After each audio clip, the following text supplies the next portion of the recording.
Fin des années 1920 aux États-Unis. L'Amérique prospère. Les baromètres économiques sont au beau fixe. L'argent est roi. Les Américains s'endettent pour spéculer à la bourse. Subitement, les cours s'effondrent. Fin octobre 1929, des milliers d'investisseurs liquident leurs titres. La bourse de Wall Street s'effondre. Des centaines de milliers d'actionnaires sont ruinés.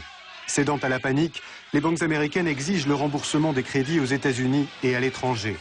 Le krach de Wall Street annonce le début d'une crise financière mondiale. En Europe, l'Allemagne, très dépendante des investissements américains, est la plus durement touchée. Les faillites se multiplient.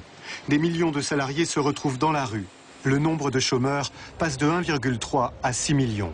Les mesures d'économie drastiques, les coupes claires dans les aides sociales, les réductions de salaires plongent un pays entier dans la misère.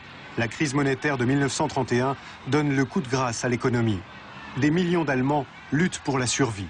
Les paiements sont suspendus. En France aussi, la crise laisse des traces. Les échanges internationaux sont en panne. Les produits agricoles ne s'exportent plus. De nombreux ouvriers agricoles perdent leur emploi. Les mesures protectionnistes des gouvernements européens ralentissent un peu plus encore le commerce international. La crise finit par toucher l'industrie automobile française. Les vagues de licenciements s'enchaînent. Il n'y a plus que des emplois précaires. Les syndicats protestent contre la remise en question de nombreux acquis sociaux. Même les classes moyennes sont touchées par la crise.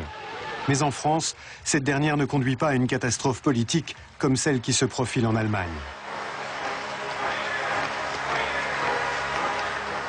En Grande-Bretagne, en Italie, en Grèce, en Pologne, en Tchécoslovaquie, dans toute l'Europe, la crise financière et le chômage font des ravages.